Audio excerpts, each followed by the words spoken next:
Coming up on the Elon Phoenix Weekly, we follow two golfers in their travels all around Asia. we hear from track and field sophomore Emily Dixon. And senior volleyball star Megan Gravely reflects on her time at Elon. All that and more next on the Elon Phoenix Weekly.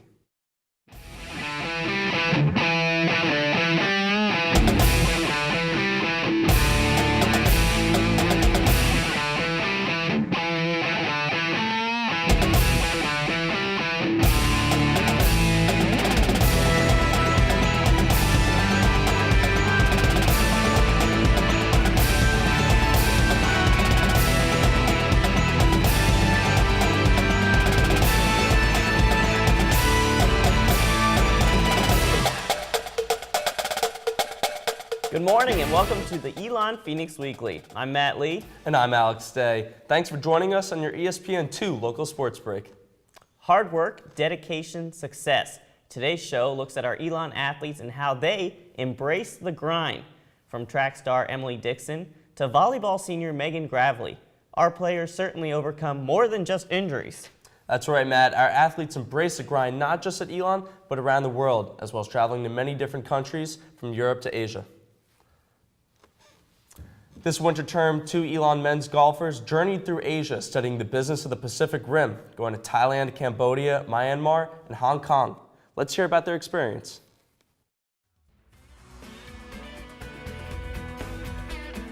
This past January, two juniors on the Elon men's golf team took part in the Business of the Pacific Rim Study Abroad trip, where they attended business meetings, saw the sights, and experienced local Asian culture of each country they visited. I decided to choose the Pacific Rim trip because I figured that Asia would be a part of the world that I might not travel to. One, it's a business class, and I'm a business major, so I thought that would fit with what I've been studying in school. This trip is known to be primarily for senior students, but the golfers did not have a hard time fitting in with their older peers. There were actually, I think, 4 juniors on the trip. Pretty much everyone else is a senior. So at first it was a little different just because we really didn't get to know a lot of the people that were on the trip because we didn't really have classes with a lot of them. It was pretty neat from that aspect because I didn't know a lot of people, and when we went abroad we were the only people that we knew, so it was easy to get to know them. In Thailand we saw the King's Palace, which was very, very interesting because it was a very beautiful sight to see. The palace was lined with gold and diamonds. This was the first time two golfers studied abroad on a winter term trip, and Dex and Robbie enjoyed the comfort of having each other throughout their time in the Pacific Rim. It was neat to travel with a teammate. I think that traveling with a teammate, it provided not only a great roommate, but someone that I already trusted and knew that I could spend some time with while I was there. I just think that having that niche of a teammate and almost family was neat to have along with me. It was nice to have one member of my team go with me, so it was nice to have another athlete there. So, you know, we had the same kind of schedule, and we were kind of going through the same thing at the same time where we were missing golf for a month. Hong Kong, we went to Victoria's Peak, which kind of overlooked the whole city. True to Elon fashion, there was a pre-departure class incorporated into the trip during the fall to get acquainted with the business culture and etiquette of the locales they were visiting. Before the trip, we had a prep class to kind of get us acquainted with the areas we were going to. We learned a little bit of background information about kind of how the businesses were run and those types of areas. I'm definitely happy that I did go to the Pacific Rim. It was an unbelievable experience. We really had a good time, and I really took away a lot of great things from the trip. Robbie and Dex certainly gained a new perspective on business in that area of the world is done. Elon football coach Skrosky says athletes that embrace the grind are the ones that win. It's a simple 3-word saying, but it goes a long way in motivating our players. Check out this video showing you just how our athletes embrace the grind.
Later in the show, we'll highlight 2 Elon athletes who embrace the grind, having succeeded on the court and on the field. You won't want to miss it. And today we have a very special guest. We have Pendulum's Alex Simon with us to talk Elon softball. What can we expect to see from the team this season, Alex? Well, we saw that the Elon softball team got off to a hot start in CAA play, sweeping the 3-game series against the Drexel Dragons March 26th and 27th. The Phoenix beat Drexel 8-4 and 15-7 on the 26th and 9-2 on the 27th.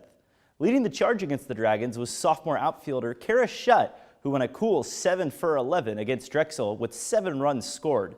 Her stellar performance was enough to earn her 2nd CAA Player of the Week award of the season, announced March 28th after receiving the honor on February 16th. Shutt went 9 for 16 on the week in 5 games, hitting 2 doubles, a home run, and a triple. As of April 4th, she's batting .463 on the year with 50 hits, 29 runs, 12 doubles, 4 triples, 2 homers, and 22 RBIs. She also is reaching base more than half of the time with a .516 on-base percentage and is slugging .704. If you're watching Elon softball for the next few seasons, make sure you keep an eye on number 3 in the 3rd batting spot, Kara Shutt. Awesome stuff, Alex. Well, after the break, we'll speak to senior volleyball player Megan Gravely and sophomore Emily Dixon, who competes in the pentathlon for the Phoenix. We'll be right back.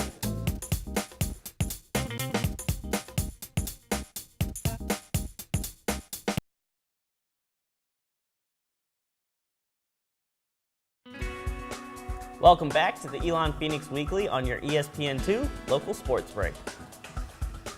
Megan Gravely is a senior who loves the game of volleyball and loves playing for Elon. Let's hear what the past 4 years wearing maroon and gold has been like for Megan.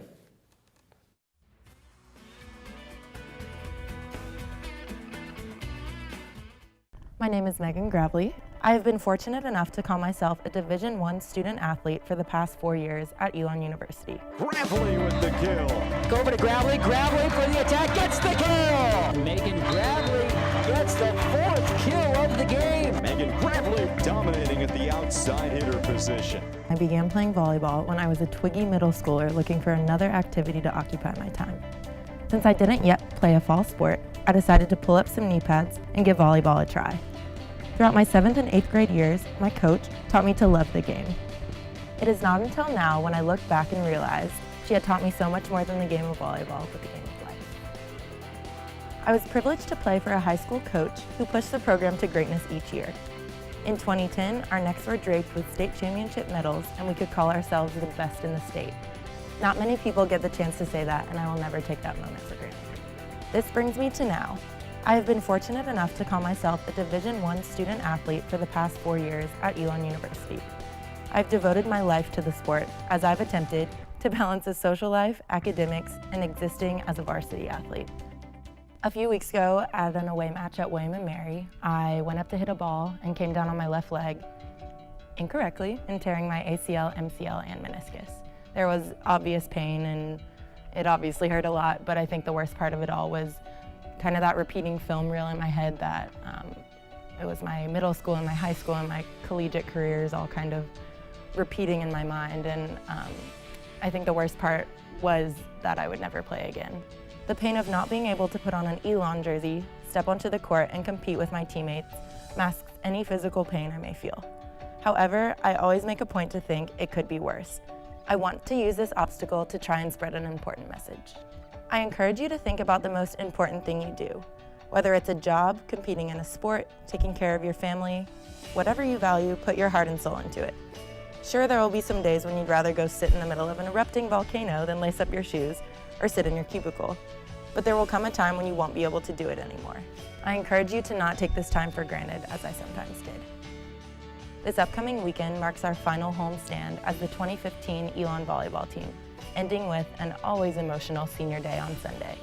Never in a million years would I have imagined being on the sidelines for my own senior day, but I learned that I still have a very vital role from the bench. Anna, also a senior, provided me a very important message right after my injury occurred.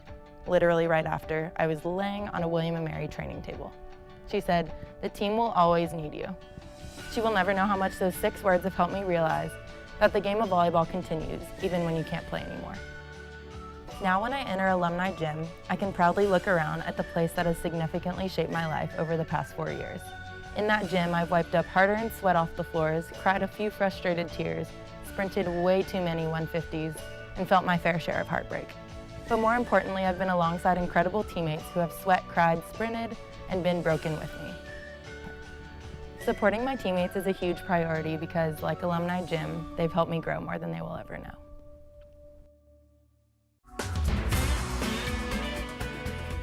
We hope Megan's recovery is still going well. Next week, we'll hear what Megan is doing to prepare for life after Elon. Yeah, I mean, through all the injuries, you have to love her passion for the game. And our Cam Soselski is in the studio to introduce us to another Elon athlete who had so much passion for her game that she came all the way from the United Kingdom. Cam? Though just a sophomore, Emily Dixon has emerged as a star for the women's track and field team. We caught up with Emily to talk about her success and her signature event.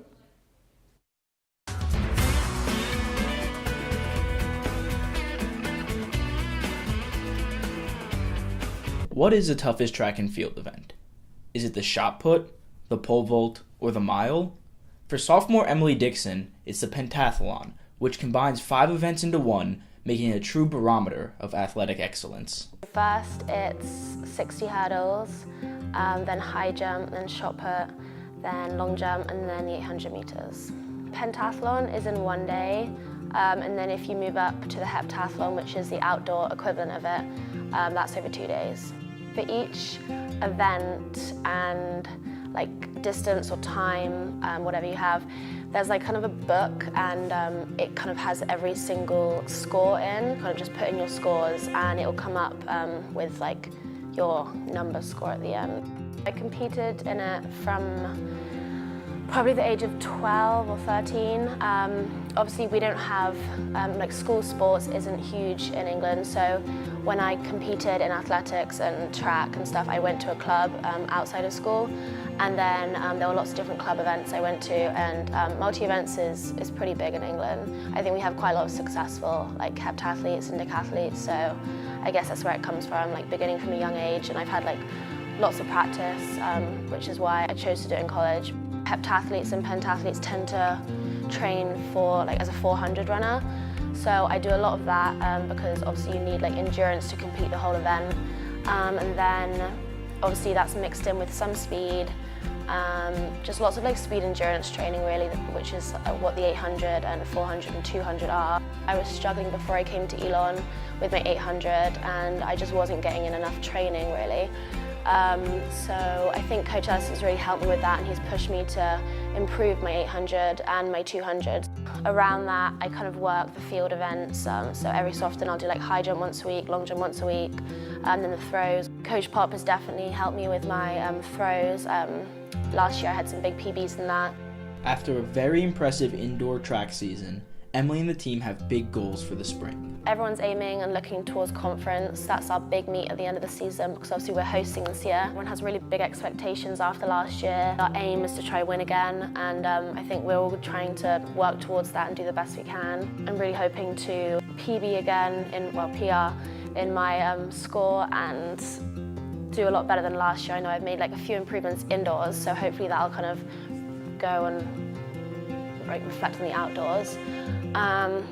Yeah, so I'm hoping to win again. I know that at some point I want to improve on the scores that my heptathlon score, and I've seen the kind of point scores that make nationals, and I know that I can like get there. So that's obviously my overall aim. Apart from that, I think it's just improving on all my events and like trying to keep consistent training up.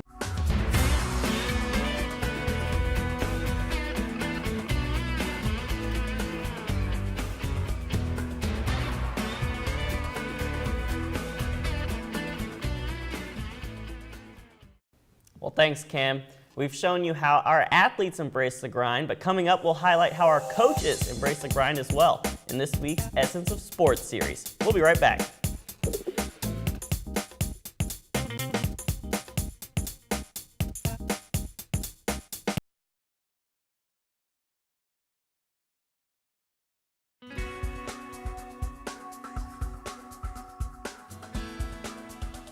The Elon Phoenix Weekly is made possible by the students of the School of Communications in association with the dedicated coaches, athletes, and staff of Elon Athletics.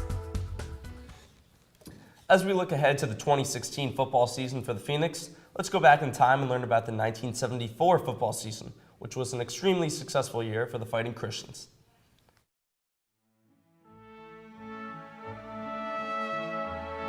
This week on Elon Sports History, we visit the star-studded football team of 1974. It was a phenomenal year for the Fighting Christians due to their strong camaraderie and team playing. These factors helped the team end the season with a record of 10-2 and allowed them to advance into postseason play. Elon swept the Carolina Conference with a record of 4-0 and also made it to the finals of the 1974 NAIA Champion Bowl. The Fighting Christians also had 9 players join the All-Conference team. That's all for this week's look at Elon Sports History. I know it's only spring, but it's hard not to get excited for football season after hearing about the season the 1974 team had. Continuing our series examining the essence of sports, we turn to a profile on those who guide teams to success, the coaches. Athletes can accomplish incredible things, but there is always someone by their side, someone who can push them to run faster, jump higher, and to simply compete better. These people are known as coaches. On the field, these individuals direct athletes towards spectacular feats. They take talent and mold it into greatness. Coaches help players become better athletes than they ever thought they could be by helping these competitors see what they can become. Coaches play an equally important role outside of competition, serving as a mentor, a guide, and a role model for their teams. They encourage their players to hold steadfast in their values and uncompromising in their principles. And while it is the athletes who achieve the miraculous, it is the coaches who first saw the potential in these tremendous competitors. Well, without coaches, it's safe to say athletes wouldn't be where they are today. Stay tuned for our final installment of this series, where we will focus on you, the incredibly passionate sports fans. And Matt, you from Philly, I'm sure you know a little bit about being a passionate sports fan. Well, I certainly do. Even with the Sixers down in the low dumps, I'm still with them. Have to be. Well, if you missed anything or want to watch it again, be sure to check us out on YouTube at youtube.com/Elon Phoenix Weekly. You can also catch us on Time Warner Cable to watch us on demand. Or head to elonphoenix.com to learn more about upcoming games and exciting successes for Elon Athletics. And don't forget to tune in next time when we return for another exciting edition of the Elon Phoenix Weekly. On behalf of our producers and crew here at the show, we hope you have a great weekend. For the Elon Phoenix Weekly, I'm Alex Day. And I'm Matt Lee. Live the maroon life and go Phoenix!